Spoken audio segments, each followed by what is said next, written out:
G'day all, welcome back to Dad versus Son, and I thought I'd do what other people have been doing, follow along, be a little bit of a lemming and do a bit of counter clipping, getting ready for my next game, which, as I said, is going to be next war Vietnam. I'll be starting off on it slow. Probably do a couple of the smaller scenarios first, just to get things going. But build up hopefully to a nice big full one and go from there. I was just going to waffle on for a while, but before I do, what I'd really like to say is I have really appreciated the support, the comments and the help for my playthroughs of Stalingrad 42 and for Fortress Europa, my last two tangles with slightly more complex rules and larger games. I could not have had a better time playing those games. The amount of support and help I got made it so much more enjoyable, and I couldn't have had more fun. Simple as that. I tried something new on those two games with either doing headquarters briefings, reports, newspaper reports, personal diaries, that sort of thing. I don't think I'll be able to maybe do that so much for this game, but to me, with those last two games, it just helped to turn it more into a storyline rather than a cut and dried, straight up war game. And I enjoyed doing it. It actually pushed me a little bit to try and remember a little bit of history and I tried to keep the games as historically correct as I could within reason. And it was good. I enjoyed it, and I think most people enjoyed it as well. So I might try that sort of thing with other games as well, but at the moment I'm not sure how well that'd work with this game, because I really don't want to piss people off, make them angry or anything else. I tried to keep everything within context on the other two games. And again, like I said, historically accurate for emotions and feelings and the political realities of the systems that were engaged in those conflicts. And I think I kept it relatively online without pissing off too many people, which is always a plus. I wasn't going out of my way to say that every German, Russian, whatever else, American Commonwealth troop were saints or sinners or anything else, but the regimes that some people had to work under was less than good, let's say that, and leave it at that. So that was that. I've also been watching some of the unboxings and stuff like that. I still haven't got to the point where I think you need to see any more unboxings, especially from me. I've got a swag of games that I could unbox, simple as that. I've been building them up for ages and slowly getting to them. But family life's been chewing into my game time, bastards. And I'd rather get something on the table for you to have a look at rather than just waffle like I'm doing now. But I've just cleaned up the game table, started to spread some crap out, and I needed to get this game all tickety-poo before we got it on the table. So I thought, I'll have a yak. It works for Gimpy, it works for Aardwolf, and quite a few others, Mo, and they've all been very supportive with my playthroughs. So again, it's been great. With this game, there is a lot to it.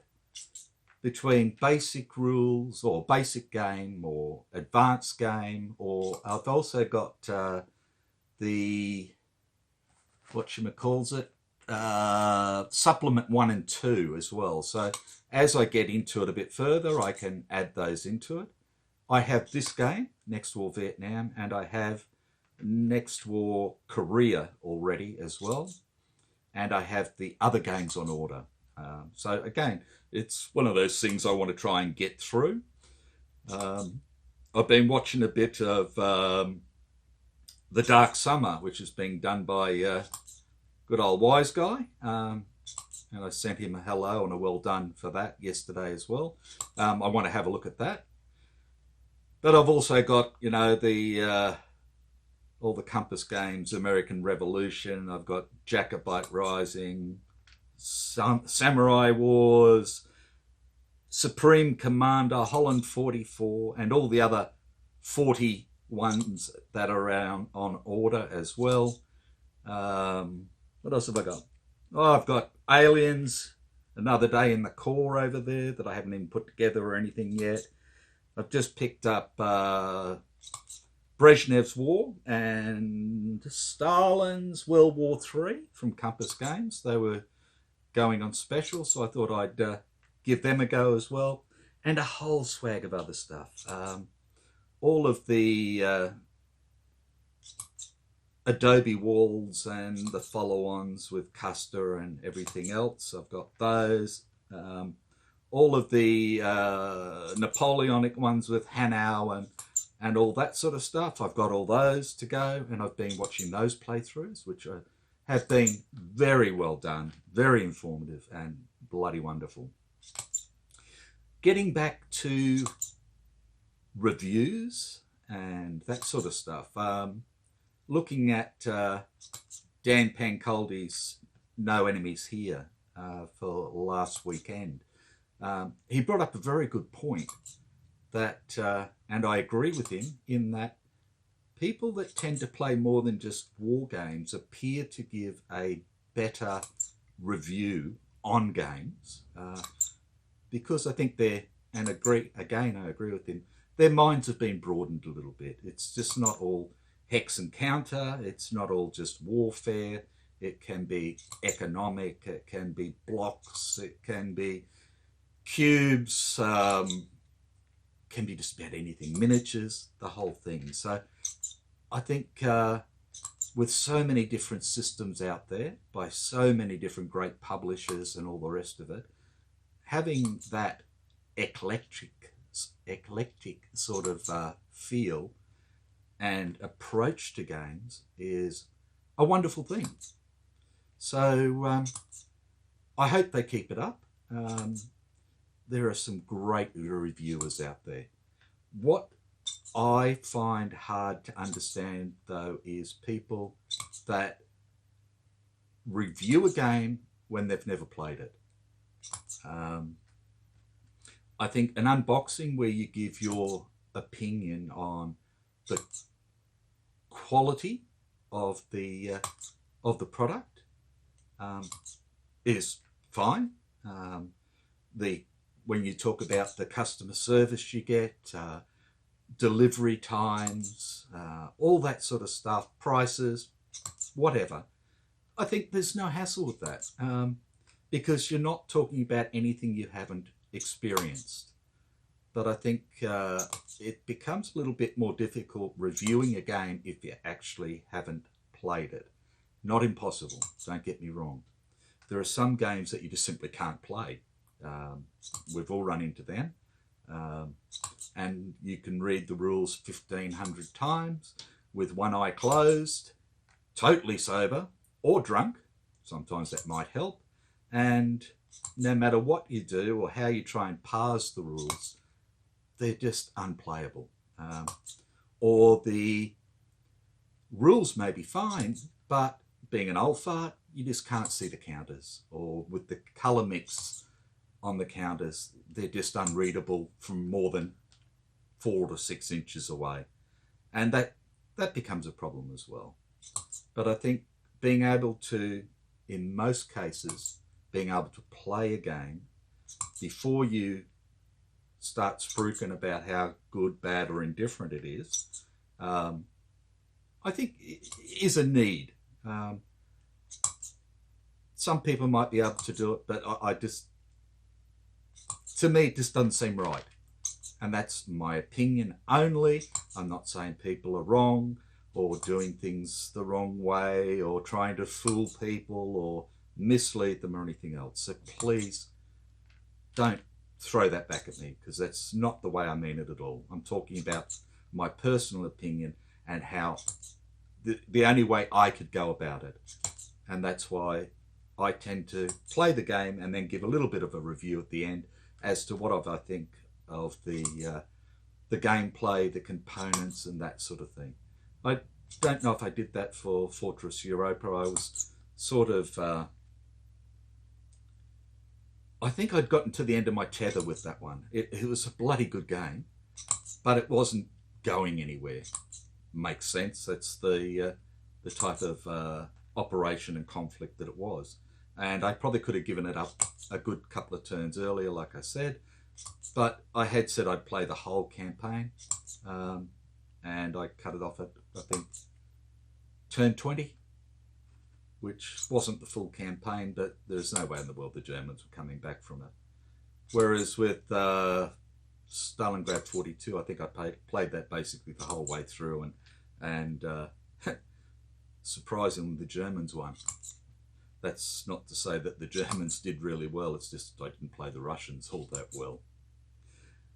So that's the sort of main stuff I wanted to talk about. I'm still trying to get bloody son back to the table, but he's still too wrapped up in Minecraft and things like that. And it's his first year in high school, so I don't want to push him too hard either. He's got new things to try and work out, and you know, he's at that age. So I would rather coax him gently back towards the table if I can, and have a bit of fun. He's been talking about maybe playing some Warfighter with me, which I'm looking forward to. But I've got another DVG card case, or whatever they call it, another box coming, and I want to sort the game out and make it a bit easier to find stuff before I get into that with him. So he's a bit peeved that we haven't started. So it's my fault he hasn't been back to the table for a little while, but he's been doing pretty bloody well. What else? Oh, the missus has bought me a old second-hand bar for the man cave, and has been given it a bit of a tidy up for me. And her and Sean, son, got into the cave and did a hell of a tidy up in part of it to fit it in and all the rest of it. So they were hoping we could have used it for State of Origin on Wednesday night, but I'd just returned from my family trip down to Wagga, and I just wasn't up to it. I expended way too much emotional energy while I was down there, and I needed a couple of days to get over it. So we had to put that on hold, which was a bit of a pain, but hey, shit happens. So what else was I going to talk about? Oh, I could bore you to tears for years. I suppose one of the things that comes up as well a lot of times is why we play war games, or why we game at all. It doesn't need to be war games. Why do we play board games, miniature games, tabletop games, whatever you want to call it? For me, it's an escape. As most of you are aware, I spent 28 odd years in the Royal Australian Air Force as a medic, and during my time, both in service in Australia and overseas, I saw, heard, smelt, done things that weren't real fun. The same as a lot of other people, and a lot of people have been in hell of a lot worse situations than I've ever been in. But I started to go through a little bit of trouble at work. I've been out of the Air Force now for about 12 years. And in fact, I've just finished 40 and a half years working with Defence, both in and out of uniform. And basically on the anniversary of my 40 and 1/2 years, I have finally been able to medically retire from the workforce. Wasn't that a pain in the ass? So I'm now retired.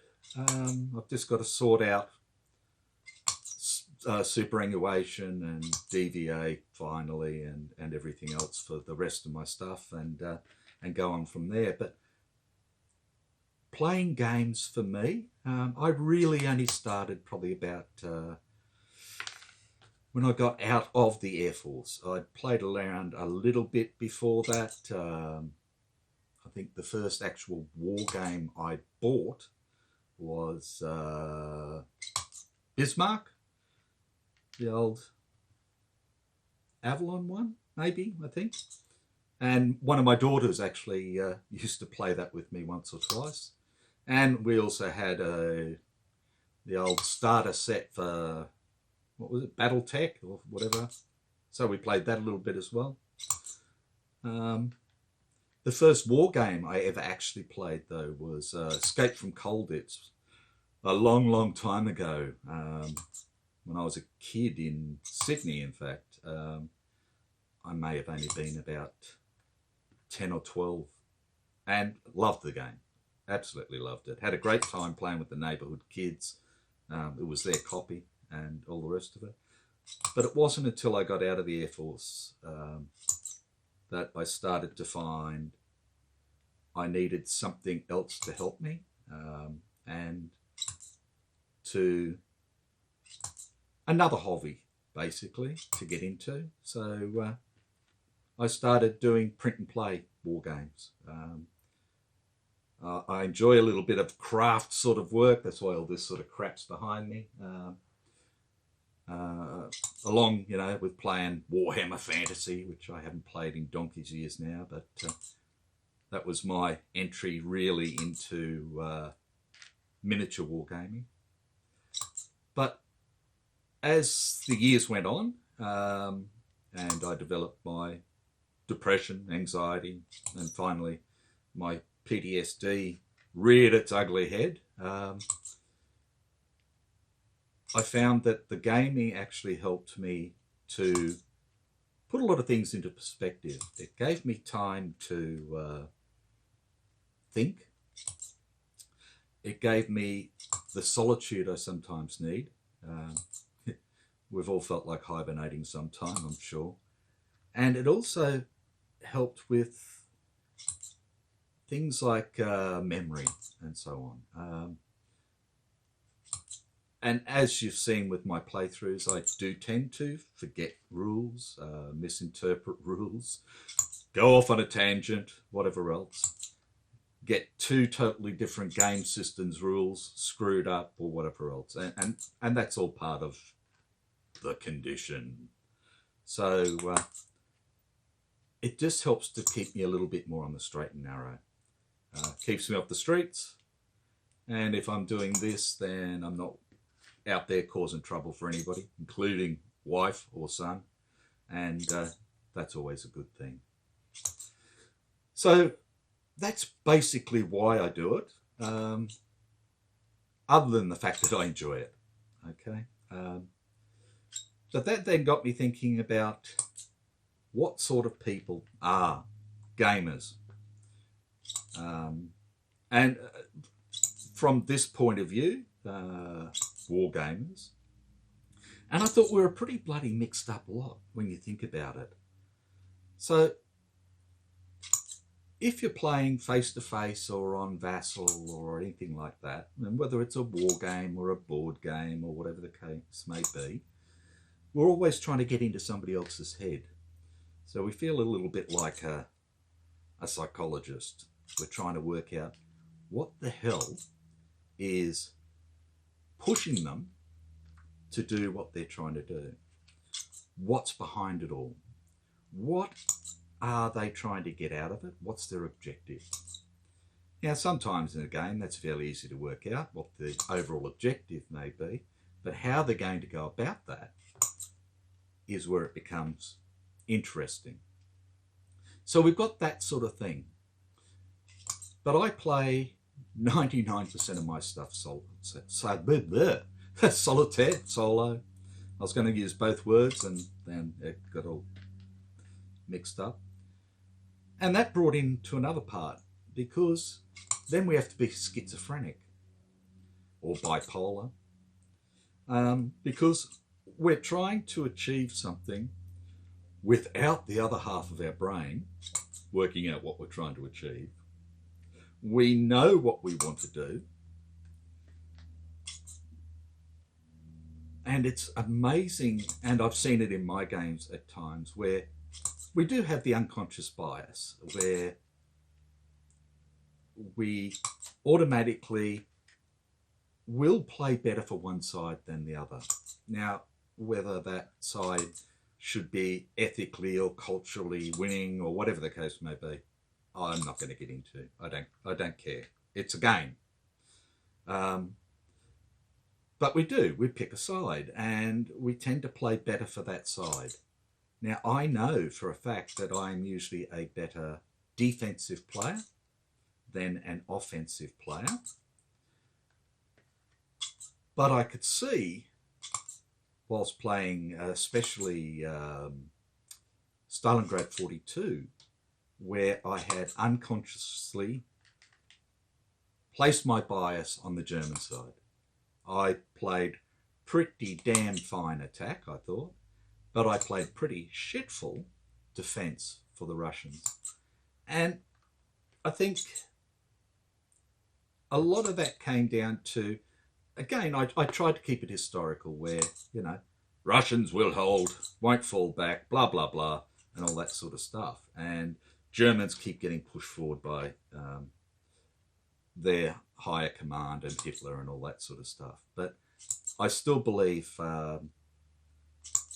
that if I had have unconsciously placed my bias on Russia, or the Soviets, I should say, I believe they probably would have won.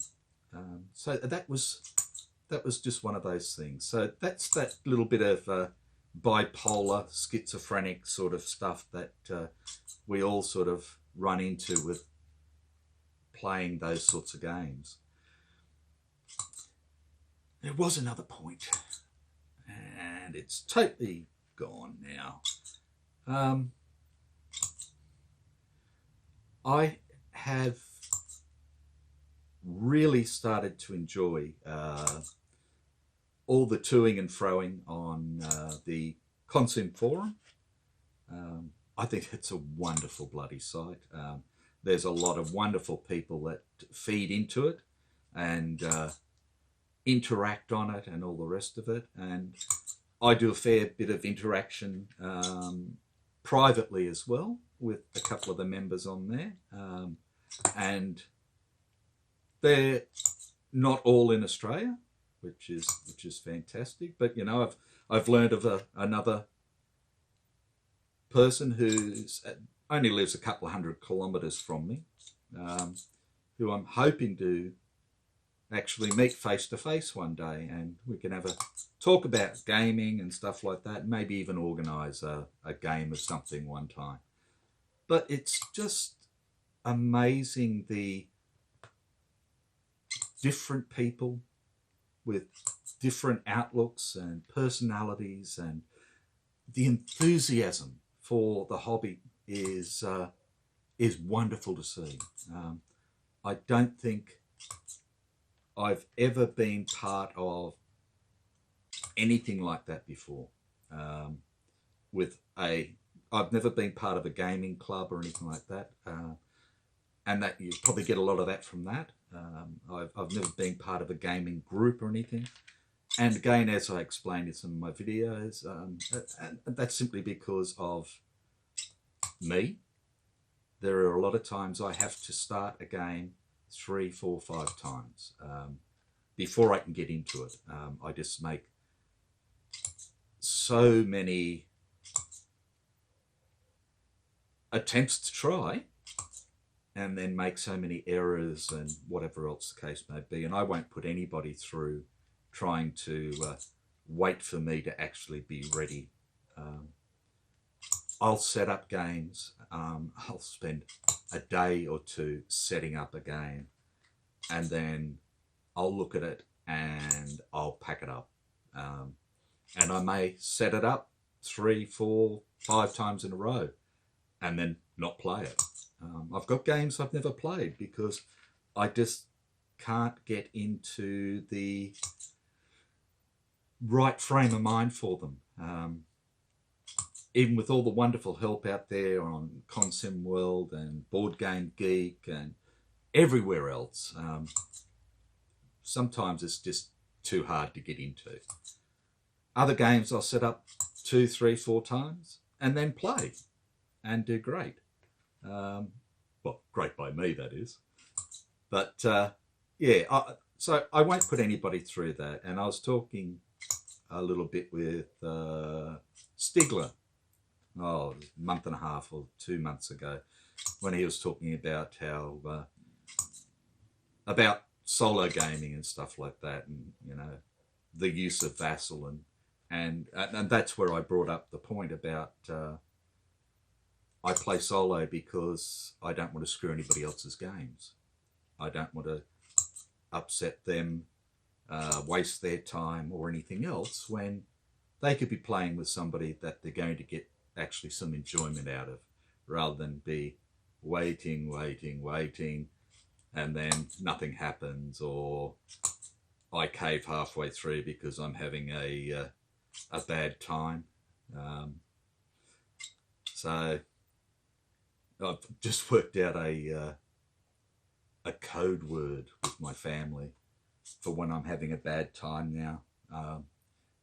So I just tell them I'm having a 42 because life, the universe, and everything is getting to me. And they now know that if I say that, then I'm not just being an asshole or anything else. I'm actually telling them that I'm feeling pretty damn poor and I need a break, and I still love yous, but get out of my face. And that's been really great. So look at that, we've done all of the Vietnamese counters. So I think that's enough waffling from me. I'll continue to work on this over the next day or two and then set it up. Just trying to work out what I was going to start with. What have we got scenarios wise? Page 16. Look,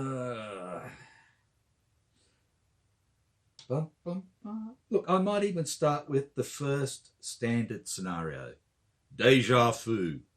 So see how the Chinese like dropping into Dien Bien Phu. But what I want to try and do is play a couple of scenarios, get the stuff together properly in my head as well as I can, and then move up to the advanced sort of stuff, start integrating some of the optional rules and things like that. There has been a wonderful man who's put out 5 or 6 videos on Next War Vietnam. Has English as his second language. I can't pronounce his name. I'm terribly sorry. He has done a bloody wonderful job of going through with standard rules, with advanced rules, especially the advanced air warfare and stuff. And then he actually came back with the I think it was the supplement 1 that has the other optional air rules in it, which is sort of halfway between the standard and the advanced, and did a playthrough of that with the Chinese coming in from the West, I believe. And I'm terribly sorry. I've had a couple of messages backwards and forwards with him, telling him that he's done a wonderful job, fantastic job. His English is bloody wonderful. He says a couple of words a little bit funny, but so what? I don't speak any other language, so I'm not going to take the piss out of him. They're informative, they're educational, they're fun to watch, and he doesn't hold anything back. If he makes a mistake, he says, yeah, I screwed this, and here, I've fixed it, or whatever the case may be, or I've led you astray here, and I don't think we could ask anything more of anybody for that. So, hat off to him. Yes, got way too much hair, need a haircut at the moment. Look like some sort of bloody bag lady or Darrow or something, I'm not sure which. Mad Cat Man, whatever. But anyway, I'll leave it there. I hope I haven't bored you too much. And I am looking forward to getting this game on the table properly. As you can see at the moment, it's just sort of all spread out, so I can, nothing's set up properly or anything else. I just wanted to try and have a look at what sort of footprint it's going to have. Just some of my books and stuff. My homemade blackout curtain. Dun, dun, dun. Try and keep the light off. Works really well if I use the camera from this side. Dun, dun, dun. Under there you can see a whole swag of games on the other table. Yeah. Okay, so I'll get this set up in the next couple of days, get into it, play a couple of the smaller scenarios, start building on the rules, get into some of the advanced rules, and then try and hit a full advanced sort of campaignish type game. So please take care. Once again, thank you very much for everything, and I will catch you later.